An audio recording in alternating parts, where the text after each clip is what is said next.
It is with the mind that we serve the Lord. The mind is the battleground. It is the place where the greatest conflict is. There are more people in this room having trouble in their mind than there are people having trouble in their finances.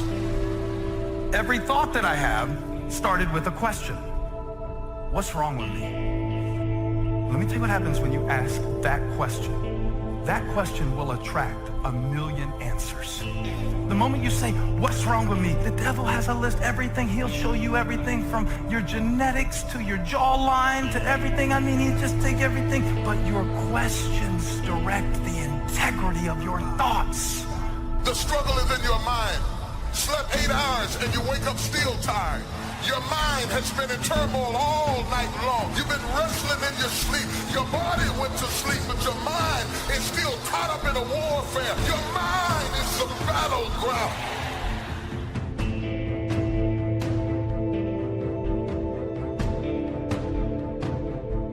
I want to give you the heads up. Never question God. When you're about to transition from one career move, one relationship, or one situation to the next, it's because you've gotten every confirmation in the world that it's your season to transition from where you are to where you're looking to be. Don't underestimate yourself. You do what you can do, and God will do what you can't do. Take the initiative. Throw your net on the other side. Be ambitious. Reach. Ask for help, not because you're weak, but because you want to remain strong. And expect things to get better for you. Just because people let you down, don't give up on God, who never will. Just because you lost a job, don't stop trusting that God is my provider.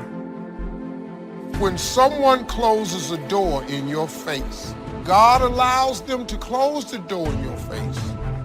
All God wants you to do is walk up the hall. Because I can promise you, he got a better door that he wants you to go through than the one that got shut in your face. That's a fact. The door is closed for a reason.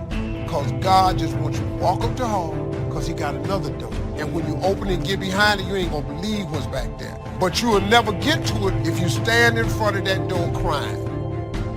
God is the creator of all doors. I'm just gonna see what else he got for me. You think things are gonna just go your way? Well, they're not gonna just go your way. You gotta make them go your way. You think things are gonna just happen for you? Well, they're not just gonna happen for you. You gotta make them happen.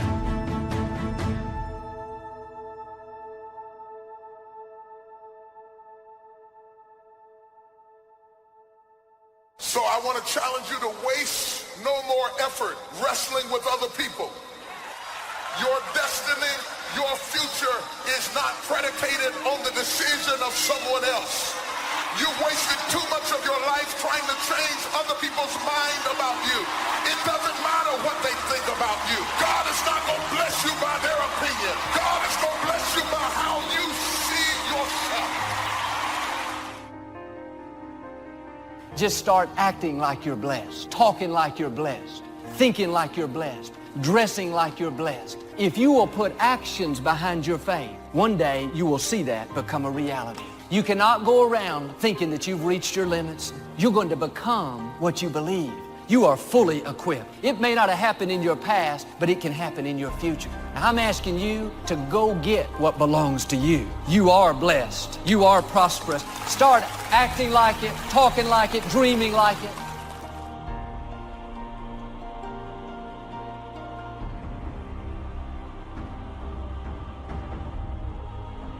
People who have not accepted greatness for themselves, these people don't study, ladies and gentlemen. They don't have time for personal growth and development. They don't have time to work on their minds. People can affect us. Our peers can affect us. Our environment can affect us. Just working consciously to overcome the poverty consciousness, the feeling constantly of saying you deserve this. There's no need for you to be afraid. It's not too good to be true. It's true because you've earned it. Why do we care so much about people who don't care about us? That won't be there in the hard times, that won't be there when you hit rock bottom, that won't be there in your struggle, that never call you and ask you how you doing, that never calls you and asks you or checks on you to see if you need something. Why do we care about what they think? We all go through disappointments and things that are not fair. It's easy to hold on to the hurts and think about what they said. We get up in the morning, it's the first thing that comes to mind. We don't realize how much that's affecting us, draining our energy, limiting our creativity. If you're going to fulfill your destiny, you have to get good at letting things go. See, your unwillingness to forgive another person is like you sipping the poison, waiting on them to die. Forgiveness is for you.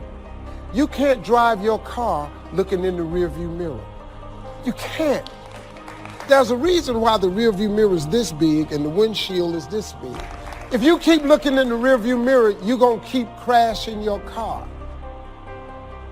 Have you ever noticed that when your faith is the strongest, you come up under the greatest attack? Because every time the devil senses that you're about to walk into who you be, and he's trying to stop you from doing it, slap somebody and say, just do it. Be great before it's too late. Being in a great house does not make you great. It's one thing to have great parents, but that doesn't make you great. And they said it's possible to be in a great house, but you not be great. So being in a great house does not ensure that you'll become great. How can you keep your mind on what you're trying to do? How can you make the choice of discipline over procrastination? How can you keep an attitude of doing it all and doing it now? How can you stay focused on your ambitions? You can keep your focus on your work, or you'll find yourself distracted.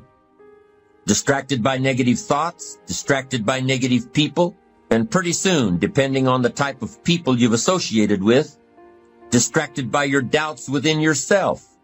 Even when you face rejection, even when you face failure, you make a decision. I will remain in the grind. I'm not backing down. I'm called to make a difference. Greatness is not immediate. This is so important. In other words, greatness takes time to develop. Greatness is not immediate. You got to stay with it. You got to stay at it. You got to keep working on it. We give up too quickly. You map out, you think, you strategize, you change up your team, ready for the opportunity to present itself. Most of y'all are impatient. If it doesn't happen as fast as you want it to happen, you say maybe it wasn't meant to be. God will never give you something somebody else is supposed to have.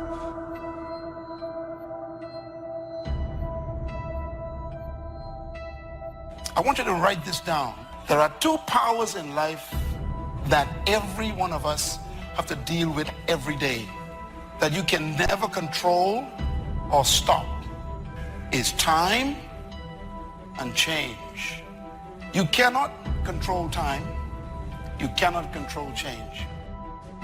What's at the core of achieving the good life? The major key to the good life.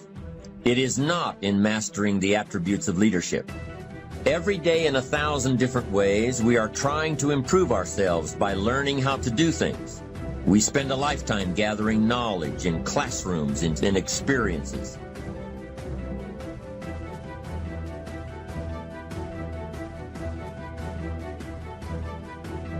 Self-approval. That's a very challenging area. Ladies and gentlemen, that's where most people get stuck. That's a stage that a lot of people get there and they never move out of that area. Why? Many things can contribute to our not approving our dreams, our not feeling good enough. A lot of things can contribute to that. Many of us never live up to our potential or don't approve ourselves because we never had anybody to believe in us. And because your doing doesn't come from the deeper place of being, it hasn't worked for you. If you're trying to find out who you are by doing things, you will never find out who you are by doing. You have to start with being, because the difference between the two determines the direction of your destiny.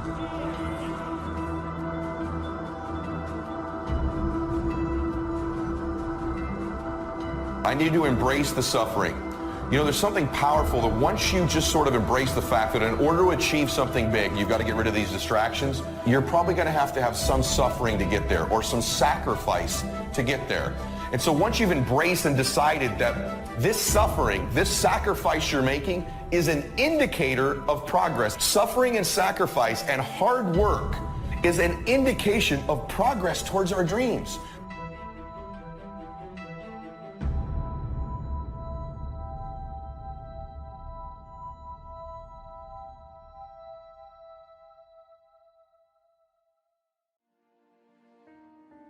So easy. So easy to put things off. So easy to say, you're going to do it tomorrow. Well, I want you to reprogram your brain and tell yourself that tomorrow is not a viable option. You do it today. You get it done today. That's what you do. The journey is just the pieces that you have to go through. And you get to choose to enjoy those pieces, to have fun during those pieces. Because you know you're going to come out the other end being the person you wanted to be. And you're going to see it before everybody else does. That I can guarantee you. When we go around dwelling on these negative, defeated thoughts, we are sending poison down through our system. We are telling our command center, the mind, this incredible tool God's given us to release defeat, failure, mediocrity. I wish for you that you might develop a growing awareness of the world around you and your possibilities in it. Develop a sense of history and destiny, and be grateful for the opportunity that you have to participate in that grand endeavor. Start the daily action of first cleaning up all your current situations. Remember, little achievements lead to confidence that conquers guilt. Then buy up every challenge to reach your goal. You can now handle it. The winter, the spring, the harvest, the inspiration from it all, and the immediate and future progress that will someday give you a view from the top of your goals, your adventure, and your achievements. When you get up in the morning, no matter how you feel, you need to say, I am strong, healthy, energetic. I have discipline and self-control. I look good, I feel good, I think good, I smell good. Some of you, if you would do that, your mind would go tilt, tilt, tilt. It would think, what in the world are they saying? It would send an alert all through your system saying, hang on guys, we're changing directions. Don't send out any more defeat. This is a new day. Send out health, send out healing, send out strength, vitality, victory. You've got to get your command center sending out the right instructions. The people that are going to be successful are willing to do.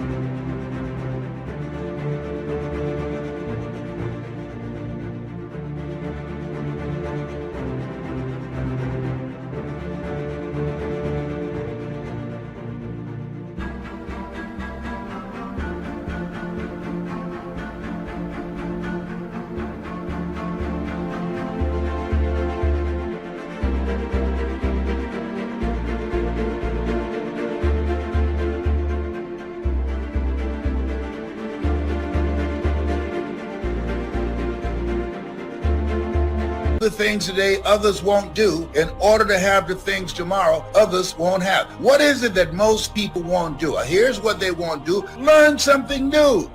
They're comfortable with what they're doing now. Learn something new. You need to learn how to control your own destiny. Be your own boss. That's what time it is.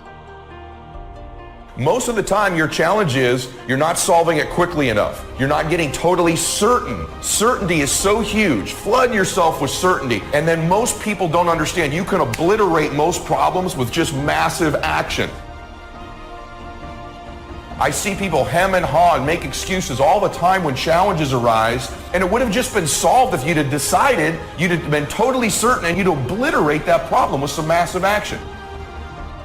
How great to have a mind to expand and a soul to nourish, to have hands that can feel, a heart that can experience, a soul that can soar, a mind that can inquire and learn, a body that can respond, to know love, sadness, hope, disappointment, accomplishment, failure, thrills, appreciation, wonder, frustration, confidence, courage, impatience, contentment, expectation, fulfillment, beauty, and harmony.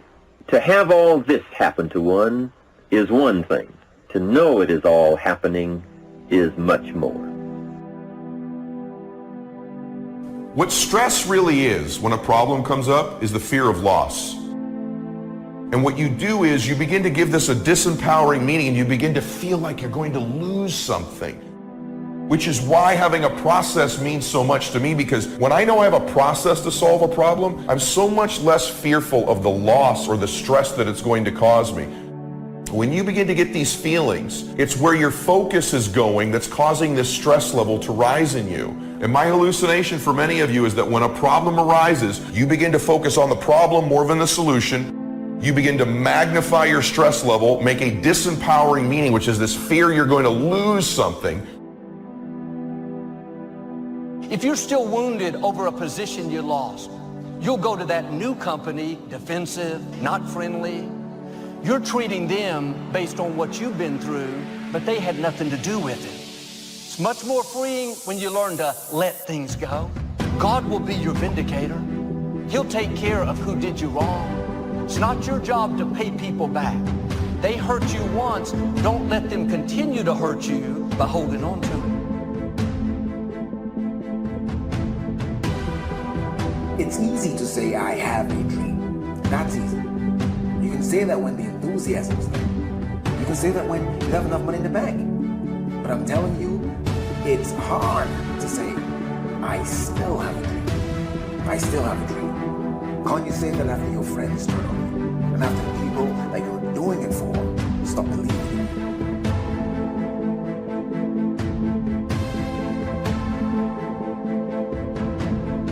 Discouragement is deadly. It can get you off track. When you have a setback and you get discouraged, you can get set on the shelf. We all get discouraged. It's powerful. It is universal. It involves everybody, and it is recurring. It doesn't just happen one time in your life. Many of us never ever discover our greatness because we become sidetracked by secondary activity. We start doing so many things, we just give our time away until we don't have any time for ourselves or any time to do the things that we want to do. I'm saying to you that one day you look around and there goes a year, there goes 2 years, there goes 3 years. So if there's something you want to do it now. A man's life consists in how he managed time and change. We become what we are as a result of how we use time.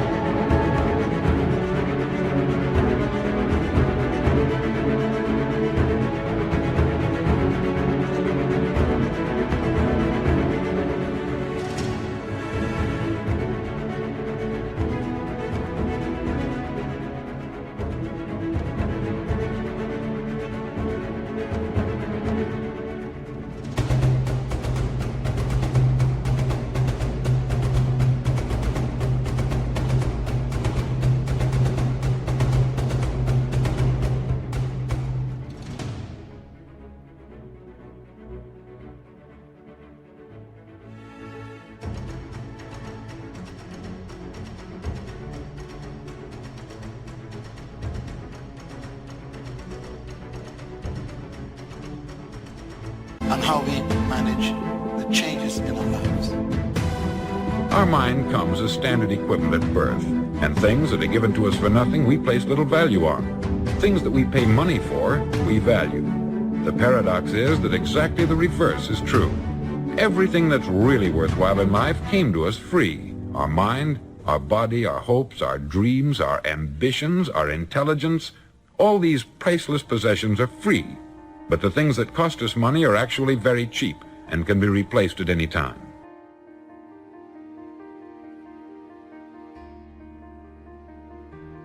Use your power to create a new beginning for yourself. Find something that you love. I didn't come here to work for someone else. I came here to live my calling. A job is what you get paid for. A calling is what you're made for. I invested in myself. I couldn't afford to do it, but I couldn't afford not to do it. All disciplines carry through to affect all parts of our lives. If we're disciplined in just one area and lazy in another, guess what? The bad habits in one area of our life will eventually destroy our self-discipline in the areas we've been working on. Discipline is a set of standards which we've selected as a personal code of conduct. Discipline is the mind being trained to control our lives. Discipline is imposing on ourselves the requirements for honoring these standards. The most fatal deterrent to self-confidence is guilt. Not doing all you know how to do to the full extent of your present ability weakens the foundation for confidence.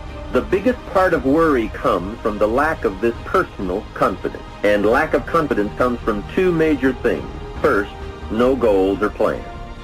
And second, no daily discipline to achieve. So listen to the voices of creative experience. Let nature, experience, wisdom speak to you and teach you. Remember, both opportunity and challenge await action.